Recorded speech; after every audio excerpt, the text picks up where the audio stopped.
చదివా రెక్కల గుర్రాలుంటాయని నమ్మడానికి ఎంత బాగుందో. బాలమిత్ర కథలో చదివా పగడపు దీవులు ఉంటాయని నమ్మడానికి ఎంత బాగుందో.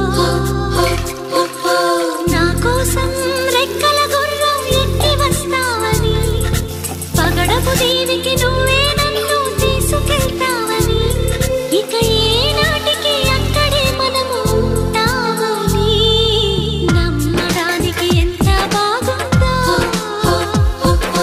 నమ్మడానికి ఎంత బాగుందో. నువ్వే నాకు ముద్దస్తావని నేనే నీకు ముద్దిస్తానని నమ్మడానికి ఎంత బాగుందో. నమ్మడానికి ఎంత